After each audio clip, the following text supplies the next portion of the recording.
एक राजा ने लक्ष्मी नारायण यज्ञ कराया। बहुत ध्यान से सुनिएगा। एक राजा ने लक्ष्मी नारायण यज्ञ कराया और कुछ ब्राह्मणों को आमंत्रित किया बनारस से। सैकड़ों ब्राह्मण आए। ब्राह्मणों ने आकर के सुंदर हवन यज्ञ कुंड बनाया, सुंदर उसमें यज्ञशाला बनाई, यज्ञशाला बनाकर के हवन आदि प्रारंभ किया। राजा पहले दिन आकर के संकल्प देकर के चला गया और ब्राह्मणों से कह के गया, मैं रोज तो नहीं आ पाऊंगा, लेकिन जब मुझे अवकाश मिलेगा मैं जरूर आया करूंगा। आप लोग पूर्ण प्रसन्नता से खूब बढ़िया से यज्ञ कीजिएगा। ब्राह्मण बोले, जो आज्ञा राजन। अब नित्य जो यज्ञ होता था, उस यज्ञ में यज्ञ नारायण के भोग के लिए खीर बन करके आती थी। एक दिन वो खीर इतनी स्वादिष्ट बन करके आई कि उसकी सुगंधी से सारे ब्राह्मण आनंदित हो गए। और ब्राह्मण मन में सोचने लगे, इतनी बढ़िया खीर बन के आई है, इसमें केसर इलायची सब पड़ी है, लेकिन क्या करें, इस खीर को तो यज्ञ नारायण को प्रदान करना पड़ेगा। पता नहीं उस दिन क्या हुआ, उन ब्राह्मणों में एक छोटा ब्राह्मण और था। उसके मन में क्या आया, उसने चोरी चुपके एक दोना खीर उसमें से खा ली। यज्ञ नारायण को देने की जगह स्वयं पा लिया। अब बड़े ब्राह्मणों को जब पता चला तो उन्होंने कहा, अरे पागल, ये क्या किया तूने, ठाकुर जी के भोग की वस्तु स्वयं खा ली। बोले, अब तो खा ली मैंने, रुका नहीं जा रहा था। अब ब्राह्मण बोले, झूठी तो ये हो ही गई है, तो फिर इसको यज्ञ नारायण को क्यों दें, हम ही खा लेते हैं। तो सारे ब्राह्मण मिलके खीर खा गए और आपस में चर्चा, बोले कि सावधानी से भाई, राजा को पता ना चले हमने ऐसा किया है। तो ठीक है। अगले दिन यज्ञ जैसे ही प्रारंभ हुआ, महाराज ढोल नगाड़े बजने लगे, गाजे बाजे बजने लगे। ब्राह्मण बोले, क्या हो रहा है भैया? बोले, राजा आ रहे हैं आप लोगों से मिलने। ब्राह्मण घबरा गए, बोले, कहीं राजा को पता तो नहीं चल गई कि कल यज्ञ नारायण की खीर हम खा गए हैं। राजा आए, ब्राह्मण सब घबरा रहे थे। राजा ने सबको प्रणाम किया। प्रणाम करके बोले, कल के यज्ञ में कुछ विशेष हुआ था। कल जो यहां यज्ञ हुआ उसमें कुछ तो विशेष हुआ था। ब्राह्मण बोले, अब छुपाने से फायदा नहीं है, राजा को पता चल गया। ब्राह्मण बोले, राजन हमको क्षमा कर दो, वो रोज यज्ञ के लिए जो खीर आती थी, कल उसको देख के हमारा ये बालक ब्राह्मण रोक नहीं पाया, खा गया। अब जब इसने भोग लगा दिया तो हमने कहा, भाई झूठा तो हो गया, तो फिर क्या यज्ञ नारायण को दे, तो हम सब खीर खा गए थे। ब्राह्मणों के चरणों में प्रणाम करके राजा बोले, महाराज एक काम कीजिए, अभी इसी वक्त पूर्णाहुति कर दीजिए, यज्ञ यहीं पर विश्राम कर दीजिए। ब्राह्मण बोले, नहीं नहीं राजा, आप नाराज मत होइए, हम यज्ञ पूर्ण करेंगे। बोले, नहीं नहीं, मैं नाराज नहीं हो रहा हूं, मैं वास्तविकता में कह रहा हूं, अभी पूर्ण कर दीजिए यज्ञ को, यहीं पर पूर्णाहुति कर दो। ब्राह्मण बोले, अभी तो इतने दिन का यज्ञ बचा है राजन, अभी क्यों पूर्णाहुति चाहते हो? बोले, उतने दिन आप रहिए, यज्ञ नहीं होगा, केवल सुबह दोपहर शाम बढ़िया प्रेम से प्रसाद पाइए और तान दुपट्टा सोइए, दक्षिणा लीजिए, यज्ञ रहने दो। ब्राह्मण बोले, ऐसा क्यों? बोले, कल की खीर आप लोगों ने पाई तो उसका परिणाम यह हुआ कि रात्रि जब मैं सोया तो स्वप्न में नारायण भगवान प्रसन्नता में प्रकट हो गए और प्रकट होकर के मुझे आशीर्वाद देने लगे। बोले, राजन हम बड़े प्रसन्न हैं, इसलिए मैं पूछने आया कि कल क्या हुआ था। पता चला कि आप लोग खीर खा गए थे, तो मुझे पता चल गया कि नारायण की प्रसन्नता ब्राह्मणोस्य मुखमासीत। ब्राह्मण जब प्रसन्न होता है तब नारायण प्रसन्न होते हैं। जरूरी नहीं है यज्ञ अनुष्ठान आदि सफल हो तभी नारायण प्रसन्न होंगे। आप कथा करा रहे हैं, कितना बड़ा पंडाल लगाया, कितनी व्यवस्थाएं की, कितना भव्यता दिव्यता का ध्यान दिया, इससे कथा साफल्य नहीं है। कथा की सफलता यह कि हमने जिन व्यास जी को आमंत्रण किया, उनके साथ जितने परिकर को आमंत्रण किया, वो प्रसन्न होकर के जा रहे हैं, तो समझो कि हमारा यज्ञ सफल। ये सत्य बात है। महाराष्ट्र में एक भक्त हुए भगवान पंडरीनाथ के, नाम था उनका पुंडलीक। वो पुंडलीक अपने माता पिता की बिल्कुल सेवा नहीं करता था। एक दिन उसके माता पिता ने कहा, बेटा हम दोनों तेरे माता पिता काशी जाना चाहते हैं, बनारस दर्शन करने विश्वनाथ भगवान का, हमारे लिए कोई व्यवस्था कर दे। अब पुणे से आगे पड़ता है पंढरपुर, वहां से काशी जाना उस जमाने में बैलगाड़ी से भी कोई जाएगा तो उसको कम से कम 15-20 दिन लगेंगे, 1 महीना लग सकता है, इतना दूर है। लेकिन ऐसे में पुंडलीक पता क्या बोलता है, बोले कि भगवान ने आपको 2 पैर दिए हैं, आप दोनों पैर पैदल पैदल चले जाओ, इसमें क्या व्यवस्था करूं मैं। माता पिता बेचारे फिर कुछ नहीं बोले, ठीक है बेटा हम पैदल पैदल चले जाएंगे। पैदल पैदल जाने लगे काशी के लिए। इतने में ही पुंडलीक के एक दोस्त ने नया रथ खरीदा था, वो आया, आकर के बोला, पुंडलीक चलो रथ में बैठ करके घूमने चलते हैं। तो पुंडलीक ने कहा, कहां चलेंगे? बोले काशी चलते हैं, 1-1.5 महीना घूम के आते हैं। पुंडलीक भी काशी गया, लेकिन रथ में बैठ करके गया, अपने माता पिता को पैदल भेज दिया। परिणाम यह हुआ महाराज, पुंडलीक एक रास्ते में माता पिता के बगल से निकलने लगा तो उसने अपना मुंह भी छुपा लिया कि कहीं इनको ना बैठाना पड़े रथ में। पुंडलीक जैसे ही प्रयागराज पहुंचा, प्रयागराज में एक आश्रम में रात्रि में रुके पुंडलीक और उसके सब सखा। अर्धरात्रि में प्यास लगी पुंडलीक को, जैसे ही अपने कक्ष से निकला तो उसने क्या देखा, बहुत ध्यान से सुनिएगा, कि 3 अति वृद्ध माताएं झाड़ू लगा रही हैं। रूप उनका ज्यादा सुंदर नहीं है, वृद्धता दिखाई दे रही है, बाल भी बिल्कुल सफेद हैं, रंग भी काला है। ऐसी वो 3 माताएं झाड़ू लगा रही थी। पुंडलीक उनको देख रहा था और देखते ही देखते वो क्या पाता है कि क्षण भर के अंदर वो तीनों वृद्ध माताएं, तीनों कुरूपणी माताएं, तीनों थोड़ी श्याम वर्ण की माताएं गोरी हो गईं, बिल्कुल नवीन स्वरूप हो गया, बाल बिल्कुल काले हो गए और इतनी सुंदर अप्सराओं जैसा उनका स्वरूप हो गया।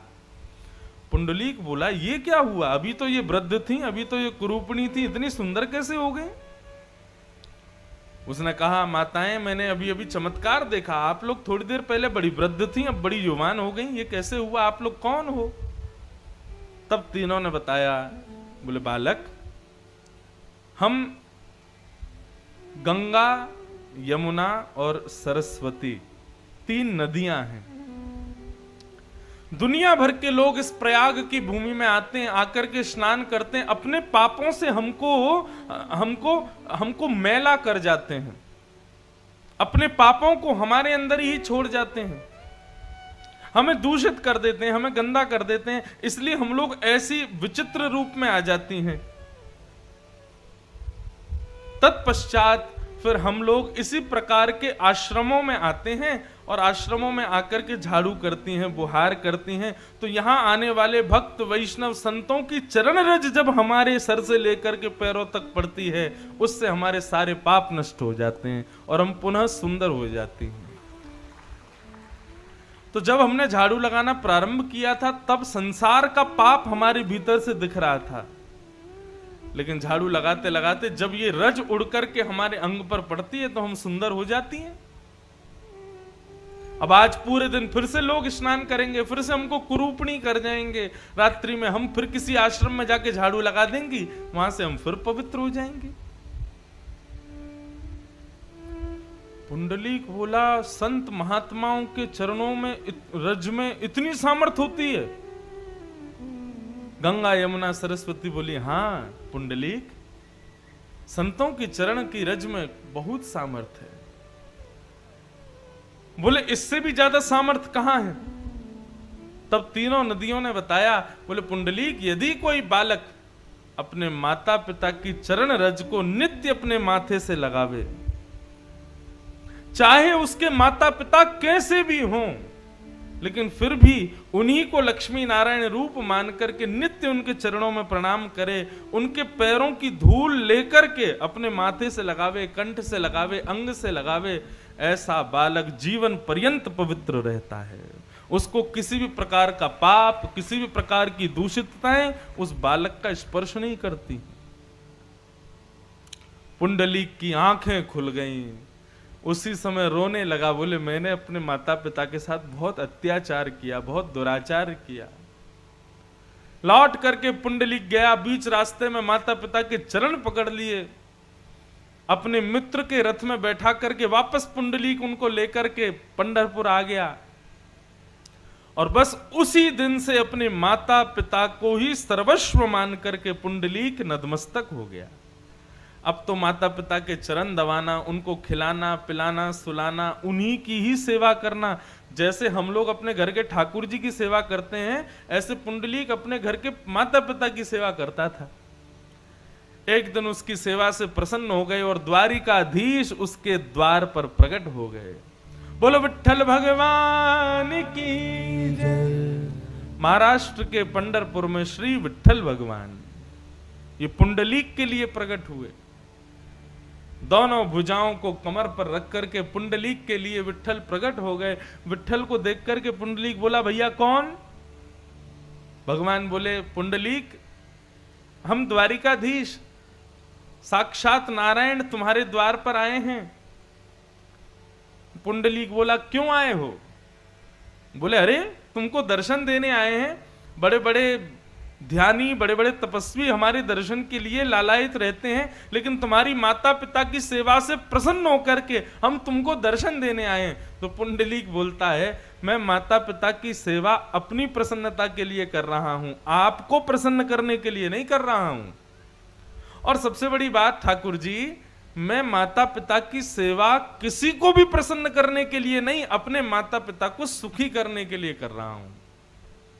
आप आए, बहुत बहुत स्वागत, लेकिन क्षमा करें नाथ, मेरे पास समय नहीं है आपका दर्शन करने का, इसलिए आप तो उन लोगों के पास जाओ जो भजन करते हैं, कीर्तन करते हैं, तपस्या करते हैं, मुझे मेरी माता पिता की सेवा करने दो।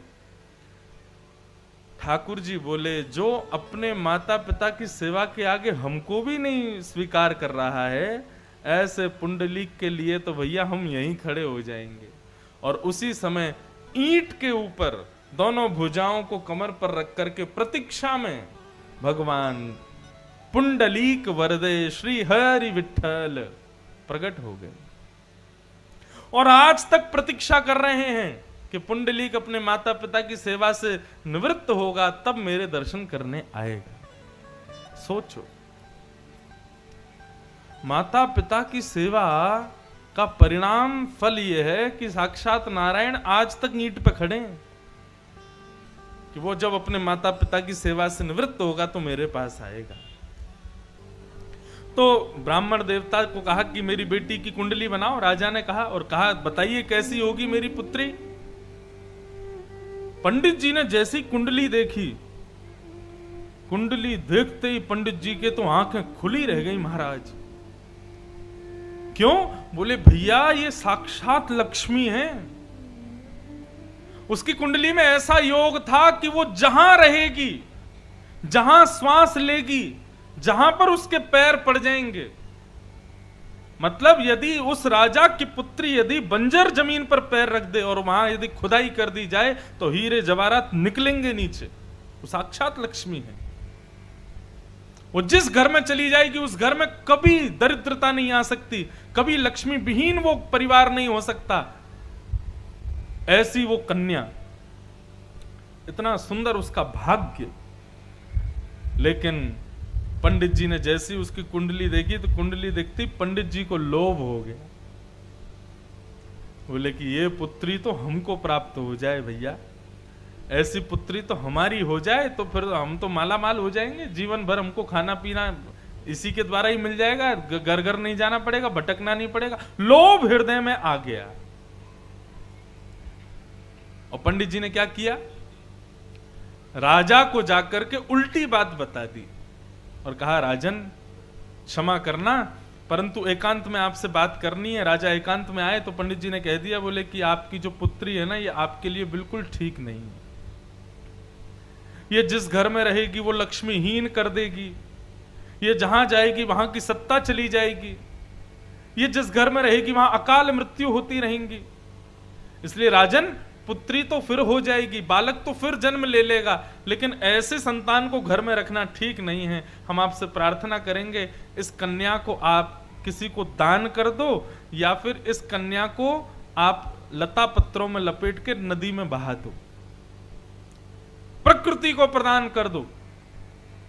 राजा तो मूर्छित होकर गिर गया। बोले पंडित जी ऐसा मत कहिए ना, कोई उपाय बता दीजिए, मैं अपनी पुत्री को कैसे दूर कर दूं। पंडित जी बोले देखो हम तुम्हारा हित चाहते हैं इसलिए बोल रहे हैं, लोभवश होकर के ये बात करी जा रही थी।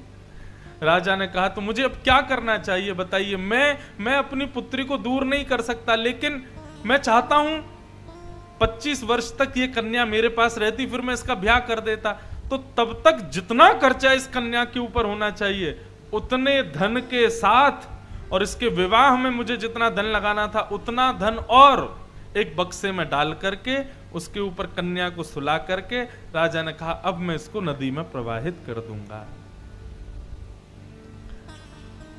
ब्राह्मण दौड़े दौड़े पंडित जी अपने घर गए और घर जाकर के अपने बालकों से कहा कि कल नदी में एक बक्सा तैरता तैरता आएगा, उसको उठा करके हमारे कमरा में चुपचाप धर देना, खोल करके मत देखना। बच्चे बोले जो आज्ञा पिताजी।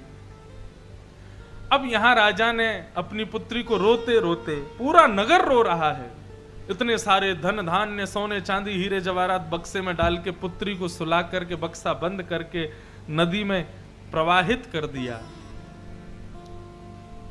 10-20 किलोमीटर दूर पंडित जी के बालक सब इंतजार कर रहे थे, कोई बक्सा तैरता आएगा, पिताजी की आज्ञा है उसको ले जाके कमरे में धरना है। अब 2-4 किलोमीटर ही आगे जंगल आ गया। वहां जंगल में एक राजकुमार, वो राजकुमार आखेट के लिए गया था, शिकार करने के लिए। तभी उस राजकुमार के ऊपर एक भालू ने प्रहार कर दिया।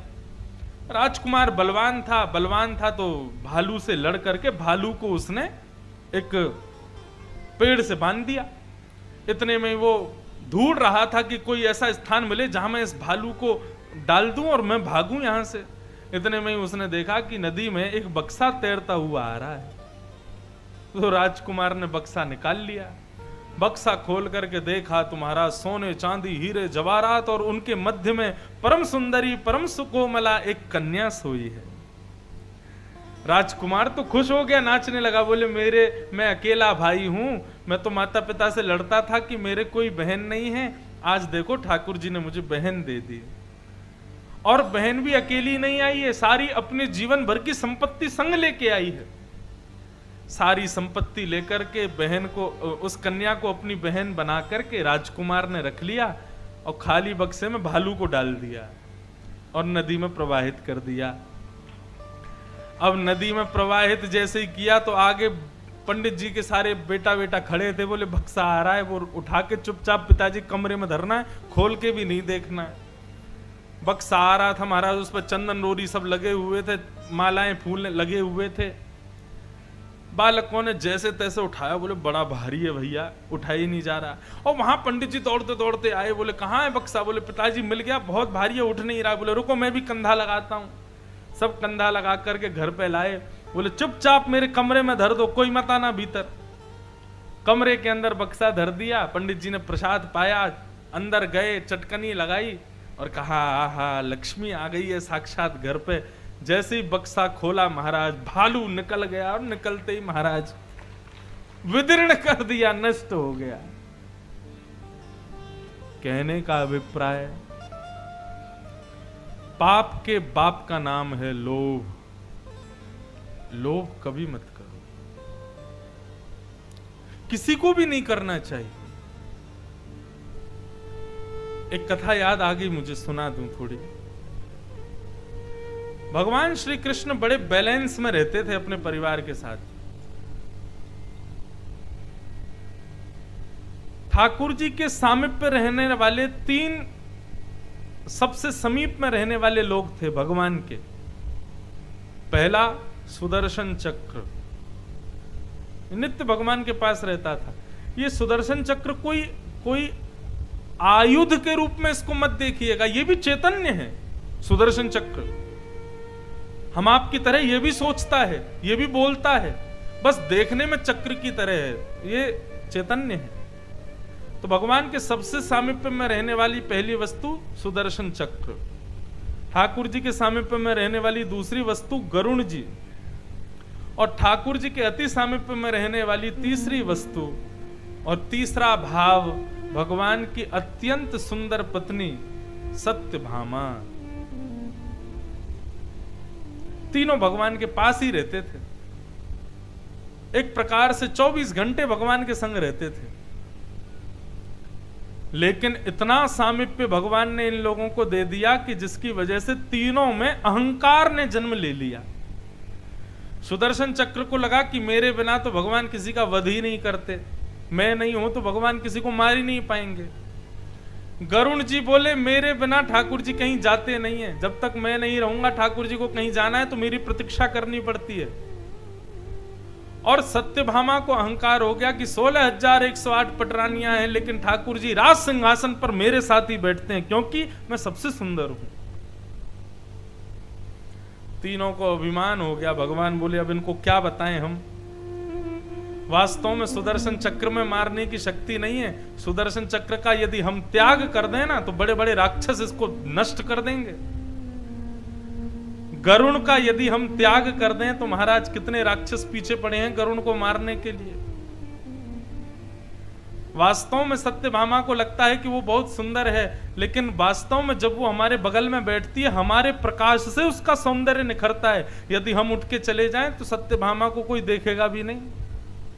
एक प्रकार से इस कथा से हमको क्या समझ में आ रहा है, यदि हमको अपने भीतर या अपने परिवार में कोई योग्यता दिखाई दे रही है और हम ये सोच रहे हैं कि हमारी वजह से ये योग्यता है, तो आप बहुत गलत सोच रहे हो। मैं सोचूं कि भाई देखो आप लोग तो फिर भी काले दिख रहे हो लेकिन मैं देखो बिल्कुल गोरा चमक रहा हूं मंच पे, ये मेरा प्रकाश नहीं है, ऊपर लाइटें लगी हैं इसलिए मैं चमक रहा हूं। ठीक उसी प्रकार कोई व्यक्ति सोचे ये मेरी उपलब्धियां हैं तो वो गलत सोच रहा है। कहीं ना कहीं रूप से ठाकुर जी उसको प्रकाशित कर रहे हैं।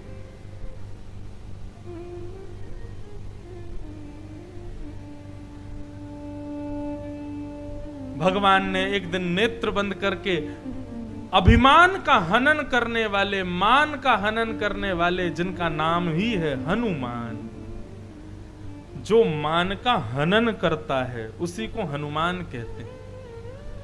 महाराज हनुमान चालीसा का पाठ आप सब लोग करते हो लेकिन उसके बाद भी किसी अभिमान में रहते हो तो समझ जाना अभी आपने हनुमान चालीसा पढ़ी नहीं है। हनुमान चालीसा पढ़ने के बाद तो दीन हो जाओ, अपने मान से रहित हो जाओ, तो समझना हनुमान जी की कृपा हुई है। तो एक दिन ठाकुर जी ने हनुमान जी का आवाहन किया। हनुमान जी बोले जी भगवान आज्ञा करो। बोले कि 3 लोगों को अभिमान हो गया, ये सबसे ज्यादा पास रहते हैं हमारे, तो इनको लगता है कि इनके बिना हमारे काम नहीं चलते, आप आकर के इनके मान का हनन करो। हनुमान जी बोले अभी आते हैं। हनुमान जी पहुंच गए महाराज द्वारिका, और द्वारिका का सबसे सुंदर बगीचा उसी को उजाड़ने लगे, वहां के केलों को खाने लगे, उठा उठा करके वृक्षों को फेंकने लगे। तभी कोई प्रजा दौड़ी दौड़ी भगवान की सभा में गई और बोली महाराज एक बानर आ गया है द्वारिका में, आपके पूरा बगीचा उसने उजाड़ दिया। भगवान बैठे थे, सुदर्शन चक्र घूम रहे थे। भगवान बोले सुदर्शन जी जरा देख के तो आइए कौन आया है, और जो भी आया हो उसको अपने पराक्रम से भगा दीजिएगा। सुदर्शन चक्र बोले अरे मैं तो बड़े बड़े राक्षसों को मार देता हूं, ये बंदर की क्या चले मेरे आगे।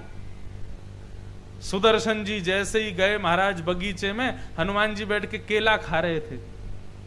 सुदर्शन जी जब चलते हैं ना, घूमते हैं, तो कहते हैं आकाश का सूर्य भी अपने प्रकाश में फीका लगने लगता है। सुदर्शन जी का ऐसा प्रकाश है।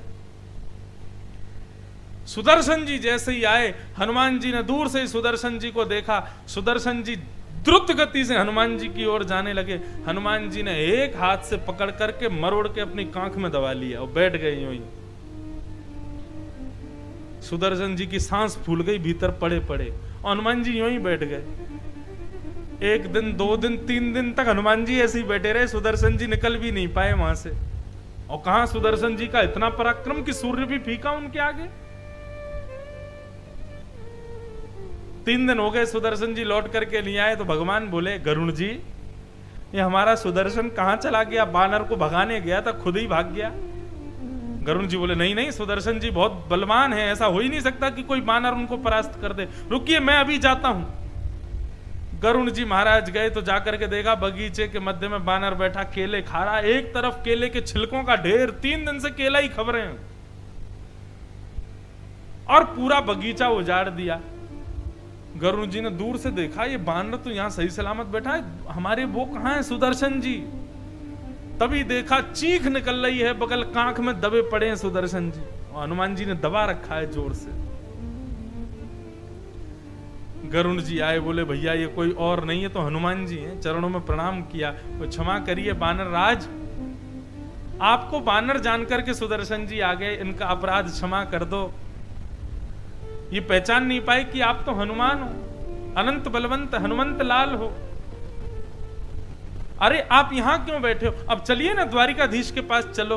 हनुमान जी महाराज बोले अभी मेरा नाश्ता हो गया, अब मैं थोड़ा संध्या वंदन करके आता हूं, आप तब तक पहुंचो। तो गरुड़ जी को अभिमान था अपनी गति का। गरुड़ जी इतनी द्रुत गति से चलते थे कि बस दुनिया में सबसे तेज चलने वाली वस्तु क्या है बताओ? बताओ। मन, हमारा मन। आपको यहां से रायपुर पहुंचने में 4 घंटे लगेंगे, लेकिन आपके मन को आधा सेकंड भी नहीं लगेगा। नेत्र बंद करो और मैं कह दूं रायपुर, तुरंत आपकी आंखों के आगे रायपुर प्रकट हो जाएगा। लेकिन मन की गति भी गरुड़ जी के सामने फीकी है, इतनी तेज चलते हैं गरुड़ जी। अपनी गति का अभिमान गरुड़ जी को। गरुड़ जी ने कहा कि हनुमान जी आप चलो, हनुमान जी बोले आप जाओ, मैं संध्या वंदन करके आता हूं। अब गरुड़ जी जैसे ही द्वारिकाधीश के पास पहुंचे तो क्या देखा? हनुमान जी वहीं चरणों में बैठे हैं। गरुड़ जी बोले अभी अभी तो ये बोल रहे थे मैं संध्या करके आ रहा हूं, और मेरे से तेज तो कोई चलता नहीं है, मैं वहां से निकल के तुरंत पहुंचा हूं, इतनी जल्दी संध्या भी कर आए। गरुड़ जी आकर के बोले हे हनुमंत लाल, आप तो बोल रहे थे संध्या करके आओगे। बोले कि हमारी संध्या कैसी है पहले ये तो सुन लो। गरुड़ जी बोले कैसी है? बोले समुद्र में बैठ करके पहले गायत्री के 1 लाख जाप करते हैं, उसके बाद सूर्य नारायण हमारे गुरुदेव हैं उनको प्रणाम करने जाते हैं, उसके बाद तीनों लोकों की कम से कम 4 परिक्रमा लगाते हैं, फिर पृथ्वी की 2 परिक्रमा लगाते हैं, उसके बाद हमारी संध्या पूरी होती है। और गरुड़ जी बोले इतनी देर में आप कर भी आए? हनुमान जी बोले और नहीं तो, इतनी देर की बात कर रहे हो, हमको तो यहाँ 5 मिनट हो गए, हमने 2 केला भी खा लिए। गरुड़ जी का सर घूमने लगा, बोले मुझे तो लगता था मैं सबसे तेज हूं, ये हनुमान जी महाराज तो 3 विश्व की परिक्रमा, पूरे ब्रह्मांड की परिक्रमा, हनुमान जी को प्रणाम भी कर आए और 1 लाख गायत्री का जाप भी कर लिया। पहला सुदर्शन जी का मान दूर हुआ, फिर गरुड़ जी का मान दूर हुआ। अब क्या था बंधुओं, भगवान ने पहले ही अनाउंसमेंट कर दी थी कि आज हनुमान जी आने वाले हैं, तो बढ़िया रसोई बनाओ। सब पत्नियां लग गई रसोई बनाने में, लेकिन भगवान बोले हनुमान जी की एक आदत है। सब पत्नियां बोली क्या आदत है? बोले श्री हनुमान जी महाराज तब तक प्रणाम नहीं करते जब तक हमारे बगल में साक्षात विदेह राज नंदिनी श्री जानकी जी को ना देख लें। हनुमान जी अकेले राम जी को प्रणाम नहीं करते, राम जी को जाके हाथ जोड़ के सर झुका के खड़े हो जाएंगे। जब जानकी जी आ जाएंगी, जब सीता जी आ जाएंगी, तब लेट करके दंडवत प्रणाम, दोनों युगल को प्रणाम करते हैं। तो हमारे द्वारिकाधीश बोले कि हनुमान जी महाराज आ रहे हैं, लेकिन वो प्रणाम तभी करेंगे जब हमारे बगल में जानकी जी आवे, और जानकी जी बहुत सुंदर हैं। तो इसलिए भैया आप लोग आपस में बात कर लो, 16,108 तुम में से कौन जानकी बन के आएगा? तो किसी से बिना पूछे सत्यभामा अपने आप बोली इसमें पूछने की क्या बात है, मैं आऊंगी ना, ऐसा श्रृंगार करके आऊंगी, ऐसे सज धज के आऊंगी, हनुमान जी देखते ही न्योछावर हो जाएंगे। भगवान बोले ठीक है तुम ही आना। हनुमान जी हाथ जोड़ के खड़े थे, इंतजार कर रहे थे किशोरी जी आ जाएं तो प्रणाम करूंगा। अब द्वारिकाधीश के बगल में इतने में ही जामवती जी आकर के बैठ गई। हनुमान जी तब भी खड़े ही रहे, प्रणाम नहीं किया। तो भगवान बोले हनुमान आज तुम हमको प्रणाम नहीं करोगे? बोले प्रणाम करूंगा ठाकुर जी, लेकिन मैं इंतजार कर रहा हूं हमारी माँ जानकी जी आ जाएं। बोले ये आ तो गई, बगल में बैठी तो है सत्यभामा, ये जानकी जी की जैसी ही तो है। हनुमान जी बोले ये जानकी जी की जैसी हैं? बोले हाँ, इनको ऐसा लगता है कि ये जानकी जी जैसी हैं। बोले अच्छा अच्छा अच्छा, तो फिर तो प्रणाम कर लेता हूँ। तो भगवान बोले इतनी देर से क्यों प्रणाम नहीं किया? बोले मुझे लगा कोई दासी आकर के बैठ गई होगी, वो तो आपने बता दिया इसलिए फिर मैं प्रणाम करने लग गया हूँ। मुझे पहले ऐसा लगा कि कोई दासी बैठी है। सत्यभामा जी का भी अभिमान दूर हुआ। ऐसे अभिमान को दूर करते हैं श्री हनुमान जी महाराज। हमारी कथा का प्रारंभ हनुमान जयंती से ही हुआ था ना, इसलिए हनुमान जी पर ही आज कथा को विश्राम करेंगे। बोलो अनंत बलवंत श्री हनुमान जी महाराज की जय। हनुमान जी ने आकर के सबका मान दूर किया। राजसूय यज्ञ जरासंध के वध की कथा बताई गई। भगवान ने जाकर के राजसूय यज्ञ में आहुतियां डलवाई और तत्पश्चात ठाकुर जी के आगे एक सखा की कथा आती है जिसका नाम है सुदामा। कृष्णस्यासीत् सखा कश्चित् ब्राह्मणो ब्रह्मवित्तमः विरक्त इंद्रियार्थेषु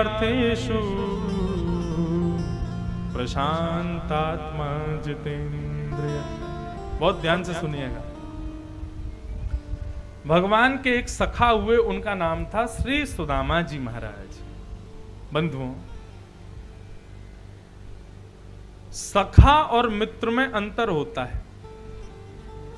मित्र उसे कहते हैं जो काम पड़ने पर मिलता है, उसको मित्र कहते हैं, लेकिन सखा जो हर स्थिति में साथ रहता है उसको सखा कहते हैं। जीवन में कभी मित्र मत बनाइएगा, बनाना है तो सखा बनाइए। और एक बात आपको कह दें, सखा धर्म निभाने वाला संसार में केवल एक ही है और वो है श्याम सुंदर। इन जैसा सखा नहीं है। एक बार को आप जिसको अपना मित्र कहते हो, आपकी स्थिति खराब होने पर वो भी आपका साथ छोड़ सकता है। एक बार को ऐसा भी हो सकता है कि दिखावे के लिए आपके संग रहे, पीठ पीछे वो भी ऐसा सोचता रहे कि भाई अब क्या पूरे दिन इसी के पीछे लगा रहूं क्या। लेकिन ठाकुर जी यदि किसी के पास रहते हैं तो चाहे वो कैसी भी तंगी स्थिति में क्यों ना आ जाए, लेकिन ठाकुर जी उसका त्याग कभी नहीं करते। हम इतने घरों में जाते हैं, ठाकुर जी कहीं पर सोने के सिंहासन पर बैठे हुए भी देखे हैं और कहीं पर ऐसे कपड़ों पर भी ठाकुर जी बैठे देखे हैं जो सालों से बदले ही नहीं है। धूल मिट्टी जम रही और ठाकुर जी वहां भी बैठे हैं। पत्नी, बच्चे, परिवार, खानदान, पूरा संसार एक दिन आपका साथ छोड़ देगा, लेकिन ठाकुर जी आपको कभी नहीं छोड़ेंगे। आप करोड़पति रहोगे तब भी ठाकुर जी आपके संग रहेंगे, आप रोडपति खाकपति हो जाओगे तब भी आपके साथ ही रहेंगे। सुदामा जी महाराज कृष्ण की कथा सुनाते तो आज सुशीला सुदामा जी की पत्नी कहती है, रोज कहते हो कृष्ण मेरे मित्र थे, ऐसे थे वैसे थे, और मेरे को झूठ बोलते हो, कोई आपके मित्र कृष्ण नहीं थे। यदि वो आपके मित्र होते तो आज हम इतने विपन्न नहीं होते। सुदामा जी कहते हैं, देवी तू संपत्ति किसको मानती है? 3 समय रोटी मिल जाना, बढ़िया संपत्ति मिल जाना, बड़ी बड़ी गाड़ियां होना, घोड़े होना, सब कुछ हमारे अनुकूल होना, इसको संपत्ति कहती है? सुशीला बोली हाँ यही संपत्ति है। सुदामा जी बोले वास्तव में जिसके पास बहुत संपत्ति होती है, जिसके पास खाने को बहुत होता है, जिसके पास सब कुछ होता है ना, उसके पास सांसारिक सब कुछ है, लेकिन भगवान का याद उसके पास नहीं होती। हम लोग भूखे भी रहते हैं ना तो भी भोजन के लिए भगवत स्मृति करते हैं। ये हमारी सबसे बड़ी संपत्ति है कि हम भगवान को हमेशा याद रखते हैं। भगवान को याद करना ये सबसे बड़ी संपत्ति, और भगवान को भूल जाना इससे बड़ी विपत्ति कोई नहीं है। सुशीला, संसार के लोग संपन्न हैं, लेकिन मेरे लिए सबसे बड़े विपन्न हैं, क्योंकि ये सदैव लक्ष्मी को याद करते हैं, नारायण को याद नहीं करते। हम सदैव दुखी रहते हैं, लेकिन फिर भी नारायण स्मृति तो बनी रहती है ना, यही सबसे बड़ी संपत्ति है। हमारे वृंदावन में एक बाबा, उन बाबा से जाके कोई बोलता बाबा हमारे कल्याण का मार्ग बताओ, तो बाबा पता क्या बोलते, अकाउंट में कितना पैसा तुम्हारे? महाराज जी 15 लाख रुपए। तो डंडा लेके भागते, 15 लाख रुपए में कल्याण कराएगा अपना, भाग यहां से। एक बार 4 मित्रों ने मीटिंग की, बोले भाई तेरे अकाउंट में कितने हैं? बोले मेरे में 20 हैं। एक ने बोला मेरे में 50 हैं। एक बोला मेरे में 1 करोड़ रुपया है। बोले तू जा बाबा के पास, शायद पैसा वाले को ज्यादा बताते हो। तो एक ने कहा बाबा मेरे कल्याण का मार्ग बताओ।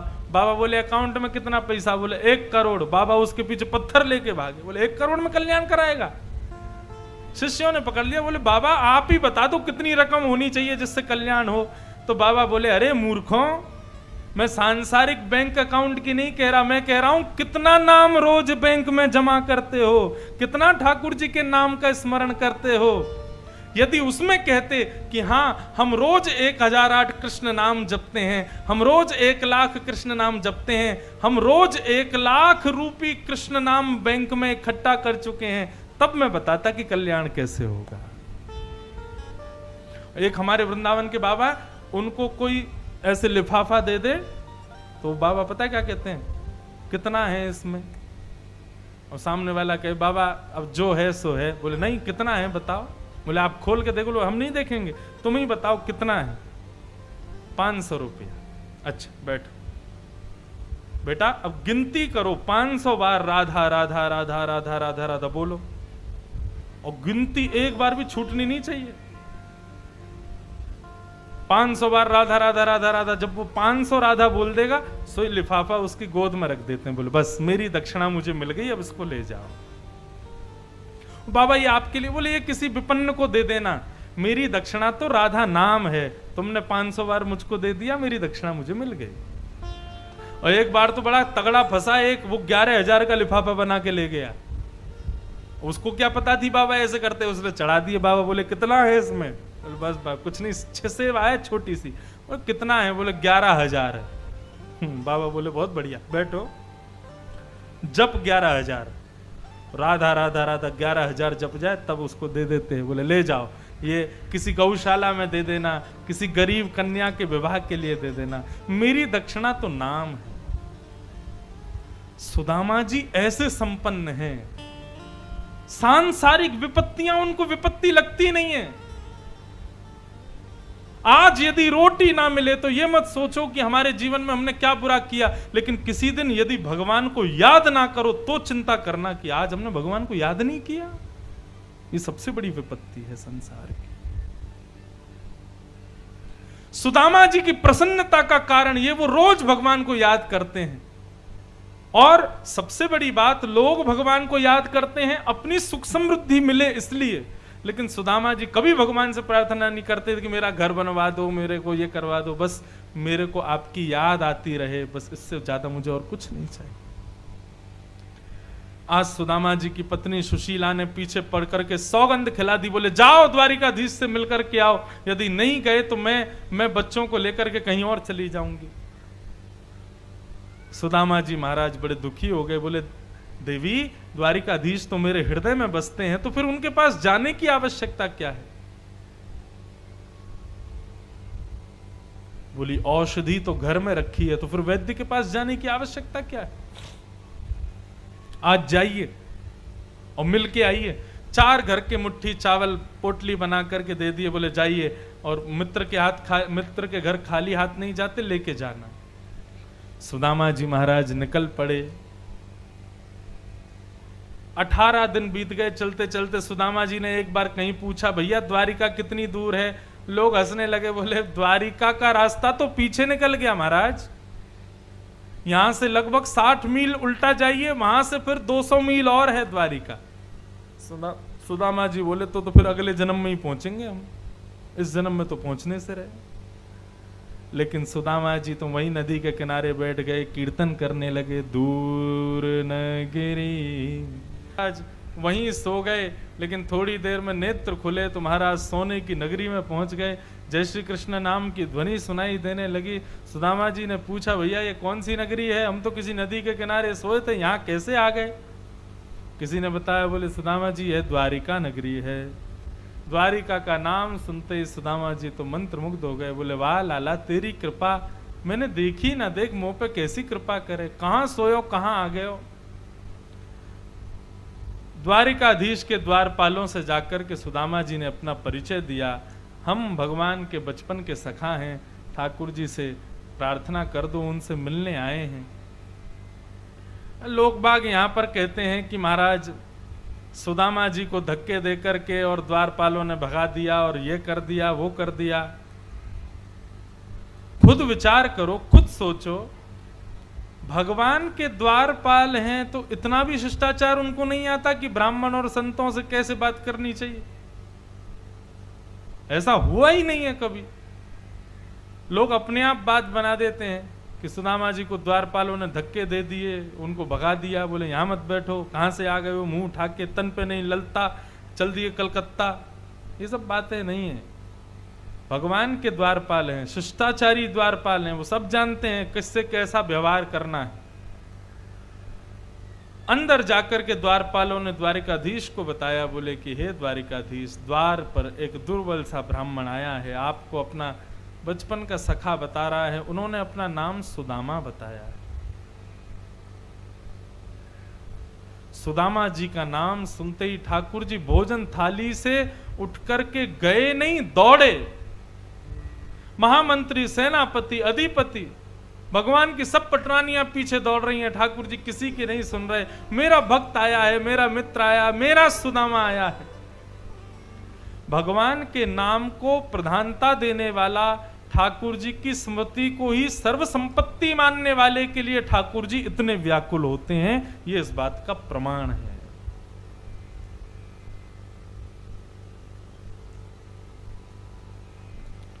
सुदामा से इस प्रकार मिलने जाना इस बात का प्रमाण है कि ऐसे सुदामा जैसी स्थिति में जो रहता है, ठाकुर जी उसके लिए सब त्याग करके दौड़े चले आते हैं। और भक्ति यही तो है, हम भगवान के पास नहीं जाए, ठाकुर जी हमारे पास आ जाए। मैं तो अपनी कथा में खूब कहता हूं कि मैं ठाकुर जी के पीछे मत पड़े रहा करो, ऐसी भक्ति करो, ऐसा भजन करो, ऐसे भाव शुद्ध रखो अपने, ठाकुर जी तुम्हारे पीछे पड़े रहें।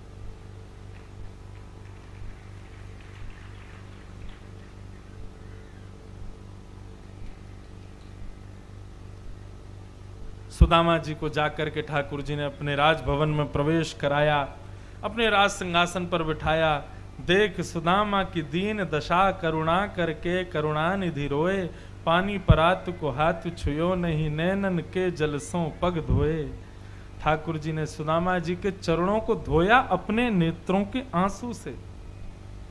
करुणा देखो ठाकुर जी की। सुदामा जी और भगवान की थोड़ी प्रिय मित्र वार्ता हुई। भगवान बोले, सुदामा जी, भाभी ने मेरे लिए क्या भेजा? तो सुदामा जी घबराने लगे, नहीं दिखा रहे, संकोच कर रहे हैं। बंधुओं, मानव का एक धन होता है संकोच। गुरुजनों के सामने, मित्रों के सामने और कुछ विशिष्ट लोगों के सामने संकोच करना चाहिए। कई लोगों को मैंने देखा, वो संतों को देख के, गुरुजनों को देख के बिल्कुल संकोच नहीं करते, कुछ भी बोल देते हैं। ऐसा नहीं, संकोच आना चाहिए, थोड़ा संकोच करना चाहिए। संकोच गहना है मानव का। सुदामा जी संकोच करने लगे, बोले इतनी बड़े बड़े राजघराने की कन्याएं खड़ी हैं, इनके सामने फटी हुई पोटली दूंगा, 4 घर के चावल दूंगा, क्या सोचेंगे सब लोग, दरिद्र आ गया। बार बार बात पलटने लगे, लेकिन ठाकुर जी को तो सब पता है, ठाकुर जी से कुछ छुपता नहीं। भगवान ने पोटली छीन ली, खोल के देखे 4 घर के अलग अलग चावल थे, क्योंकि एक जैसे चावल ही नहीं थे, रंगीन चावल, पतले चावल, छोटे चावल, टूटे हुए चावल ऐसे थे। भगवान समझ गए एक दाना भी सुदामा के घर का नहीं है। स्थिति क्या है घर की पता चल गया। देखो बंधुओं, अपनी स्थिति उसको बताओ जो नहीं जानता। ठाकुर जी को सब पता है, इसलिए भगवान से जाके ज्यादा बताया मत करो कि हमारे घर में ऐसा चल रहा है, हमारे परिवार में ऐसा चल रहा है, हमारी फैक्ट्री खराब चल रही है, हे ठाकुर जी कृपा करो। ठाकुर जी को सब पता है। ठाकुर जी से जाकर के केवल इतनी प्रार्थना करो, मेरे लिए जो योग्य हो, जिससे मेरा कल्याण, मेरा हित हो रहा हो, आप मेरे परिवार के साथ, मेरे साथ वही कीजिए। ये प्रार्थना करो। सुदामा जी महाराज ने कुछ नहीं मांगा ठाकुर जी से, एक बार भी नहीं कहा कि सुदाम लाला हमारो घर ऐसो पड़ो है, हमारे घर में भोजन नहीं, आदि कुछ नहीं कहा। और सुदामा जी प्रणाम करके वापस द्वारिका से चले गए। लौट करके जैसे ही अपने घर को आए तो सुदामा मंदिर देख डरे, यहां तो हती मेरी छोटी सी झुपड़िया, अब कंचन महल खड़े। सुदामा जी का जहां घर था वहां तो सोने का महल खड़ा था। सुदामा जी बोले भैया ये महल कहां से आया? द्वारपालों से पूछा भैया ये किसका महल है? बोले एक सुदामा जी नाम के सेठ जी हैं, उनका महल है। सुदामा जी बोले सुदामा तो हमारा ही नाम है, कहाँ है वो सेठ जी? है हो सकता है एक नाम के दो सेठ हों। बोले सेठ जी तो अभी द्वारिका गए, द्वारिकाधीश से मिलने। सुदामा जी बोले कहीं मैं ही तो नहीं हूं? कन्हैया ने कहीं अपनो सुदर्शन चक्र तो नहीं घुमा दियो? अरे भैया ऐसा ना हो, कोई ऐसी भाव हमको द्वारिका में तो कुछ दिखा नहीं है ऐसा कि कन्हैया ने हम पे बहुत कृपा करी हो, तो अब क्यों करेगा? कोई और सुदामा जी होंगे, उनके ऊपर कृपा कर दी होगी। अच्छा भैया हमारी पत्नी है क्या यहाँ पे? सुदामा जी की पत्नी है? बोले हाँ वो तो है। सुशीला भीतर से आई तो उसका श्रृंगार और रूप देख करके सुदामा जी बोले ये हमारी पत्नी नहीं है, हमारी पत्नी तो विपन्न रहती है। लेकिन जब संतोष धन आता है ना बंधुओं, तो चेहरे का निखार अपने आप बढ़ने लगता है। व्यक्ति जब संतोषी हो जाता है ना, तो पानी भी पीता है ना तो उसके शरीर को लगता है, और असंतोषी होता है तो 10 रोटी भी खा ले फिर भी पतला दुबला ही रहेगा। मोटापे का राज भोजन खाना नहीं है, संतोष करना। जो व्यक्ति संतोषी होता है उसको भोजन लगता है। असंतोषी व्यक्ति को 10 रोटियां क्या, एक जग दूध भी पी ले तो भी नहीं लगेगा। संतोष होने के कारण सुदामा जी की पत्नी थोड़ी सी जो है बिल्कुल ताजा हो गई थी। सुदामा जी तो देख करके घबरा गए, बोले ये हमारी पत्नी नहीं है, वो तो पतली दुबली हड्डी सी है। सुदामा जी जैसे ही वहां से जाने लगे, बोले ये हमारा घर नहीं है, कहीं और होगा, जाके ढूंढते हैं।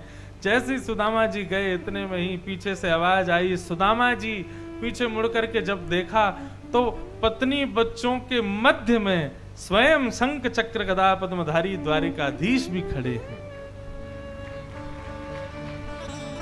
भगवान बोले सुदामा जी मैं जानता हूं आपको संपत्ति नहीं चाहिए, मैं जानता हूं आपको घर दौलत ये सब नहीं चाहिए, लेकिन यदि मेरे से युक्त संपत्ति, मेरे से युक्त सब वैभव मिल रहा है तो ऐसे वैभव को त्यागना भी नहीं चाहिए। मेरी भक्ति के बिना संपत्ति प्राप्त हो तो त्यागो, लेकिन संपत्ति मिलने के बाद भी मेरी भक्ति मिल रही है तो ऐसी संपत्ति को तो भोगना चाहिए। और सुदामा जी को ठाकुर जी ने सर्व संपत्ति प्रदान की। बोलो भक्तवत्सल भगवान की जय। आगे भगवान ने अपने बालकों को खूब समझाया, फिर भी भगवान के बालक नहीं माने।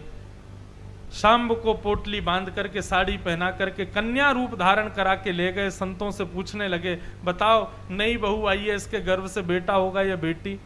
संतों ने नेत्र बंद करके ध्यान लगाया तो पता चल गया कि ये कोई कन्या नहीं है, भगवान के पुत्र को साड़ी पहना करके हमारी परीक्षा लेने के लिए लाए। भगवान के बेटे हैं तो कुछ भी करेंगे। श्राप दे दिया, इस बालक के गर्भ से लोह पिंड जन्म लेगा जिससे तुम्हारा पूरा यदुवंश नाश हो जाएगा। जल्दी जल्दी साड़ी खोल करके देखा तो एक लोहे का पिंड गिर पड़ा। जा करके घिस करके समुद्र में फेंक दिया। बोले कि संत तो ऐसे ही बोलते रहते हैं, कुछ नहीं होगा। समुद्र की लहरों से वो लोह का घिसा हुआ चूरा किनारे पर आकर एरका नाम की विषैली नुकीली घास बन गया। कोई उसका स्पर्श कर ले तो मर जाए। एक दिन समस्त यदुवंशियों में किसी बात पर लड़ाई हो गई। लड़ते लड़ते सब समुद्र के किनारे आ गए और आकर के उसी घास को उठा उठा करके एक दूसरे पर फेंकने लगे और देखते देखते संपूर्ण यदुवंश का नाश हो गया। द्वारिका की अटारी पर चढ़े भगवान अपने पूरे यदुकुल का नाश होते हुए देखते रहे और बलराम जी से बोले देखो हम भगवान होकर के भी अपने वंश को नहीं सुधार पाए और करना जरूरी था। चलो हे बलराम जी अब आप भी अपना स्थान ग्रहण करो। श्री बलराम जी महाराज शेषनाग बन करके क्षीर सागर में प्रवेश कर गए। बोल बलराम जी महाराज की जय। भगवान ने एक दिन विचार किया, भैया अब हमको भी अपना प्रस्थान करना चाहिए। और एक दिन ठाकुर जी वृक्ष के नीचे बैठे थे, भेलिया ने बाण साध करके चरणों में मार दिया। ठाकुर जी ने कहा, तुम चिंता मत करो, सब मेरी इच्छा से हो रहा है। और उस स्थिति में भगवान ने उद्धव को बुला करके वहां ज्ञान उपदेश किया। उसी को भागवत धर्म कहते हैं। क्या कहते हैं भगवान, 2 श्लोकों में सुनकर के हम लोग फिर आज के प्रसंग को विराम देंगे। बहुत ध्यान से सुनना, ये भागवत धर्म है। ठाकुर जी कहते हैं, अब मैं जो तुम्हें बताने जा रहा हूं यह भागवत धर्म कहलाता है। यदि कोई व्यक्ति इसका पालन कर ले तो जीवन में कभी गिरेगा नहीं, डगमगाएगा नहीं, और इसका पालन करता रहेगा तो एक दिन मेरे चरणों की उसको प्राप्ति हो जाएगी। पहला उपाय भगवान क्या बता रहे हैं, ध्यान से सुनो। कि कायेन वाचा मनसेन्द्रियैर्वा बुद्ध्यात्मना भानुषितस्वभावात् करोमि यत् सकलं परस्मै नारायणायेति समर्पये तत्।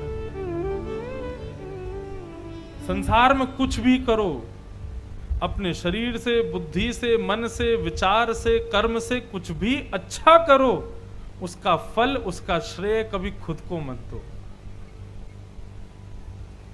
हमने कथा कराई, हमने भंडारा कराया, हमने इतना दान किया, हमने एक हॉस्पिटल बनवाया, हमने आश्रम बनवाया, तुरंत हाथ में जल लेकर के कहो, मैंने जो कुछ भी किया अपने बल का यदि मैंने भान किया हो तो भगवान मुझे क्षमा करें। मैंने जो कुछ भी किया ये सब मैं ठाकुर जी के चरणों में अर्पित करता हूं।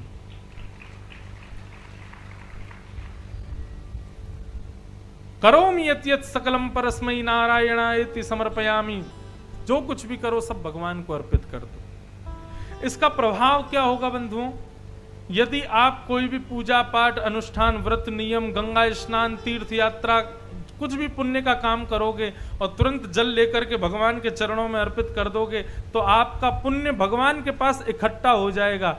और यदि हमारी मृत्यु के पश्चात यदि हमको किसी पाप के कारण नरक जाना होगा तो भगवान हमारे उस पुण्य को प्रदान करके हमको वैकुंठ दिला देंगे, हमारा पाप नष्ट हो जाएगा।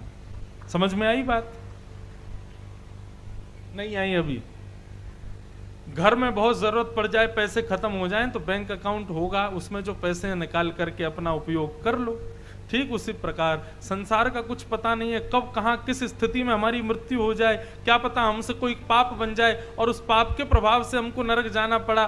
तो नरक से बचने का उपाय केवल और केवल पुण्य है। यदि वो पुण्य हमने अपने पास रखे तो संसार में खर्च हो जाएंगे, इसलिए उन पुण्यों को भगवान को जमा करवाते रहो ताकि अंत काल में यदि नरक जाना पड़े तो भगवान उस पुण्य के प्रभाव से नरक का रास्ता बंद कर देंगे और वैकुंठ के रास्ते खोल देंगे। इसलिए जो कुछ भी करो सब भगवान को अर्पित करो।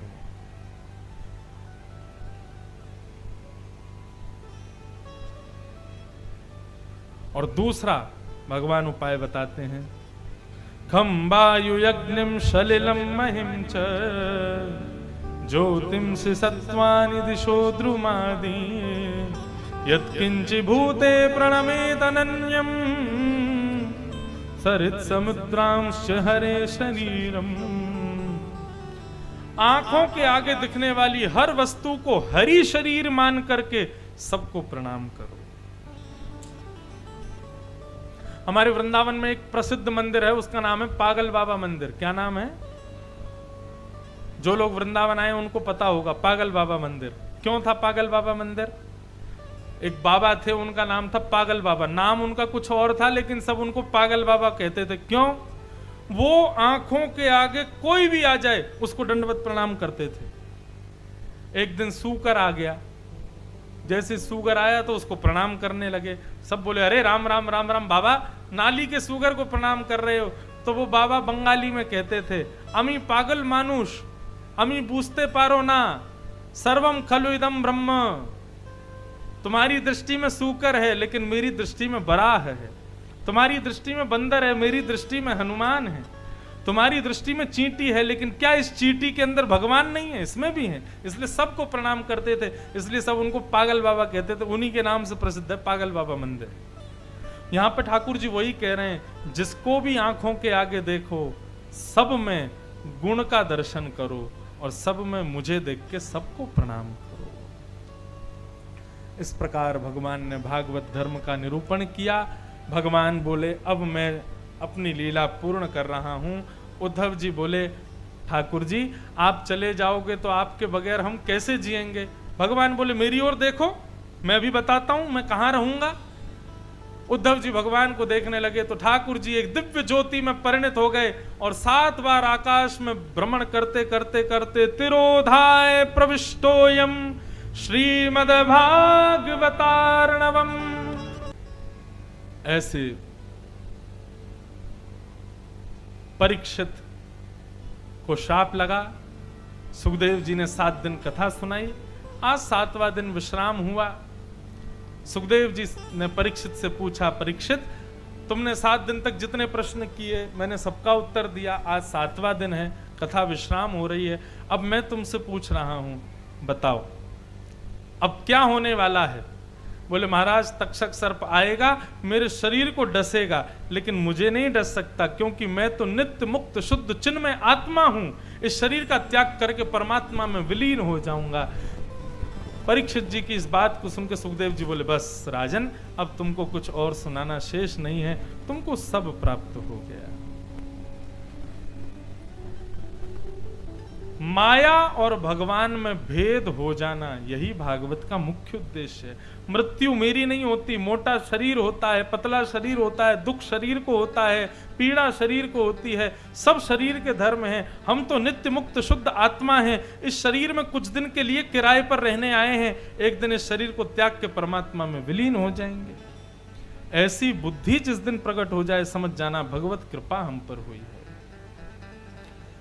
तक्षक सर्प ने आके परीक्षित जी को डस दिया। परीक्षित जी का शरीर, 5 भौतिक शरीर जल करके राख हो गया और उनके दिव्य चेतना, उनकी दिव्य आत्मा एक सुंदर विमान में बैठ करके भगवत धाम को प्रस्थान करने लगी। बोलो भागवत महापुराण की, श्री सुखदेव जी महाराज की, श्री परीक्षित जी महाराज की जय जय श्री राधे। इस प्रकार सुखदेव जी को परीक्षित को कथा सुनाने का अवसर मिला और श्री परीक्षित जी महाराज भगवत धाम को प्रस्थान कर गए। श्री मार्कंडेय जी ने भगवत दर्शन किया। आदि आदि प्रलय की कई कथाओं को हम लोग केवल प्रणाम मात्र करके आज इस कथा को यहाँ विश्राम दे रहे हैं। नरसिंह मेहता इतने भोले, हमारे उनके भोलेपन पे ही हमारे द्वारिकाधीश इतने प्रसन्न। नरसिंह मेहता के बेटा का ब्याह हुआ निश्चित, मैं कथा में सुनाया करता हूं, बड़ी सुंदर कथा है। तो जैसे ही ब्याह निश्चित हुआ तो अब नरसिंह मेहता बेचारे सामान्य, लेकिन जिस कन्या से बेटा का ब्याह होना था वो कन्या के पिता बड़े धनवान। और नरसिंह मेहता का कीर्तन इतना प्रसिद्ध था और नरसिंह मेहता की भक्ति इतनी प्रसिद्ध थी कि वो जिस नगर में जाते थे सब लोग उनको वंदन जरूर करते थे। तो इसी वंदन के भाव में देख करके एक नगर सेठ ने अपनी बेटी का ब्याह नरसिंह मेहता के पुत्र से पक्का कर दिया। ये बढ़िया चित्र लगवा दिए भक्तों के, आते रहेंगे याद कोई ना कोई। तो बहुत देर से नरसिंह मेहता जी कह रहे थे, बोले आए हो गुजरात, जूनागढ़ पास ही है, हमारा नाम थोड़ा ले लो द्वारिकाधीश जी के चरणों में। अब सब लगभग प्रयास करूंगा, जितने हैं सबके चरित्र आए। तो नरसिंह मेहता एक नगर सेठ की कन्या से अपने बेटे का ब्याह निश्चित कर दिया। अब वो सेठ जी ने अपनी बेटी का ब्याह निश्चित किया तो 4-5 और सेठ मिले। उन्होंने कहा, हमने सुना आपने अपनी बेटी का ब्याह पक्का कर दिया। तो सेठ जी बोले, हाँ कर दिया। बोले किससे किया? बोले नरसिंह मेहता से, उनके बेटे से। तो एक सेठ बोला, पूरी दुनिया में आपको वही मिला। हमने अपना बेटा इतनी बार प्रस्ताव दिया आपको वो नहीं सुहाया। नरसिंह मेहता के बेटे से क्या आपने अपनी कन्या का ब्याह निश्चित कर दिया? अरे वो कीर्तनकार है, भले ही उनका बहुत नाम है, सम्मान है, पर भैया घर में व्यवस्था नहीं है। तुम्हारी बेटी राजघराने जैसे रहने वाली, उनके घर में कैसे निभेगी? और शास्त्र आज्ञा करते हैं बेटी का विवाह सदैव अपने से ऊंचे कुल में ही करना चाहिए। सेठ जी, नरसिंह मेहता की स्थिति ऐसी नहीं है कि आपकी बेटी को एक समय भी प्रेम से पवा सके। आप तो भाव भाव में करिया इस संबंध पक्का। और सेठ जी बोले सच में ऐसा? बोले हाँ, नरसिंह मेहता की स्थिति तो ऐसी है। बोले अब क्या करें, हमने तो पक्का कर दिया। बोले पक्का ही तो किया, ब्याह थोड़ी हुआ है।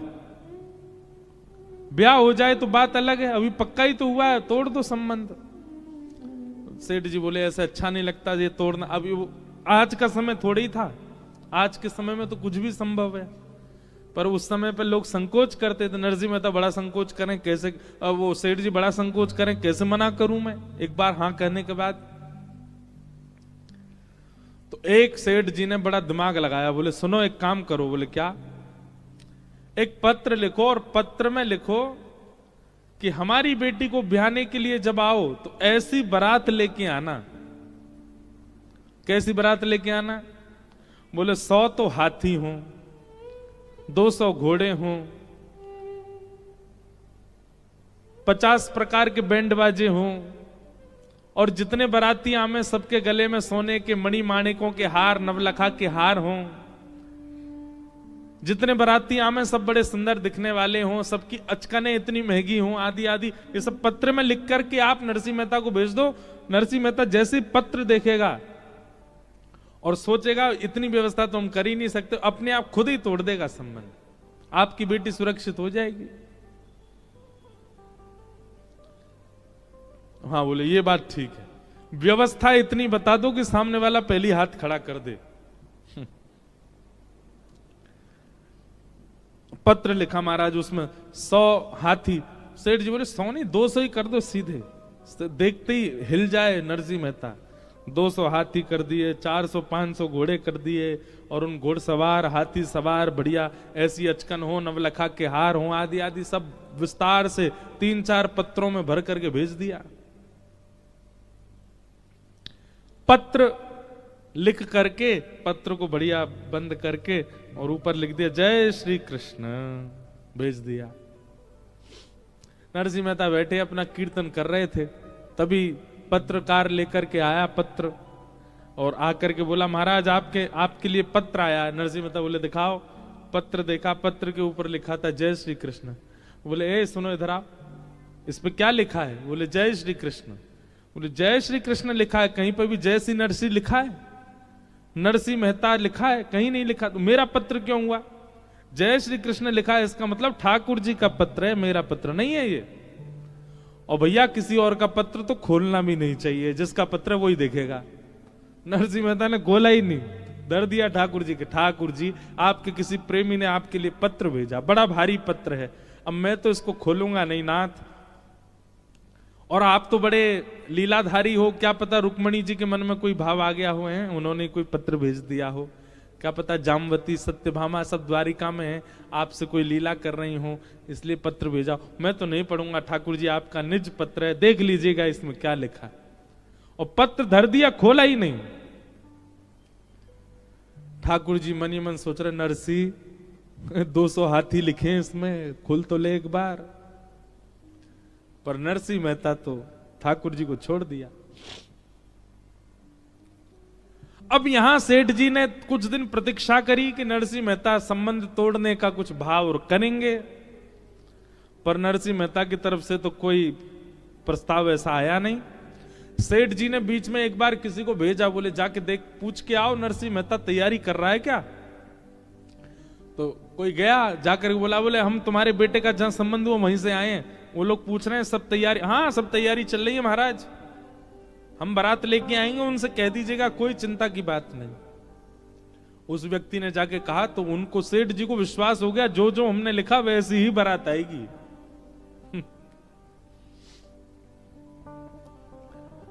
अब नरसिंह मेहता के बेटे के ब्याह का समय आया, बारात के लिए घोड़ी लेने गए। एक बेचारी घोड़ी बूढ़ी हो गई थी, मरणासन अवस्था में थी, कुछ ही दिन में उसके जो है प्राण जाने वाले थे, उसको तो लेके आए। बारातियों के पास गए तो बाराती उल्टा कर्जा बोले हमारा कर्जा है, तुम पहले वो चुकाओ फिर जाएंगे। नरसिंह मेहता के बेचारे 4-5 बाराती हो गए, उनमें भी 1-2 अंधे थे, 2-3 ऐसे थे जो बिना किसी सहारे के चल ही नहीं पा रहे, ऐसी तो बारात। नरसिंह मेहता लेकर निकले अपने पुत्र की बारात। घर में विराजमान ठाकुर जी बेचारे मन में सोचने लगे, मेरे नरसिंह ने पत्र मेरे चरणों में रख दिया, ये कह के कि आपका पत्र है, आप जानो।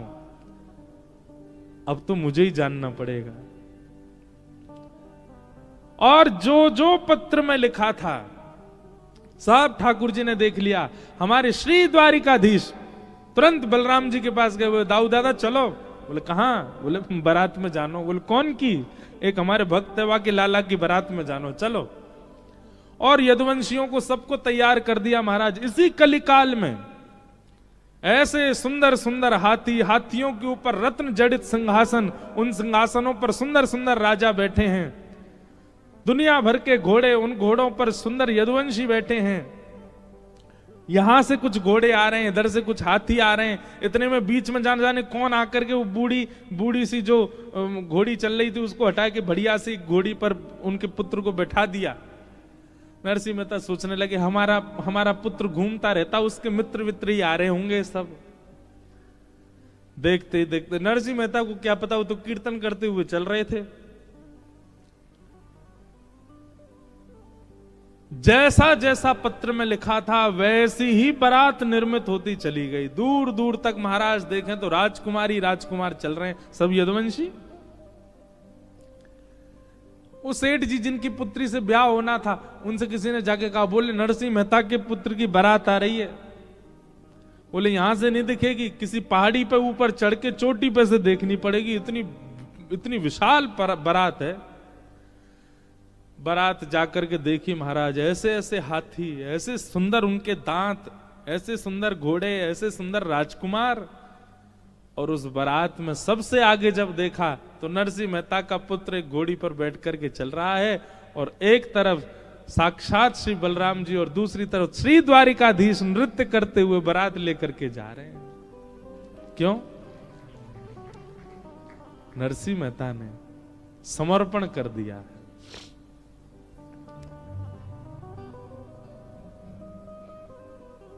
ठाकुर जी के मन को समझो, ये कथाओं के द्वारा क्या करना है, ठाकुर जी के व्यवहार को, ठाकुर जी के मन को, ठाकुर जी की स्थिति को समझ लो और वैसे बन जाओ। जो जो उनको प्रिय लगता है वो प्रिय वस्तु अपने चित्त में लाना प्रारंभ कर दो। जैसा व्यवहार उनको अच्छा लगता है वैसा व्यवहार करने लग जाओ। जो आहार उनको प्रिय लगता है वो आहार पाने लग जाओ। जैसा वस्त्र उनको प्रिय वैसे पहनने लग जाओ।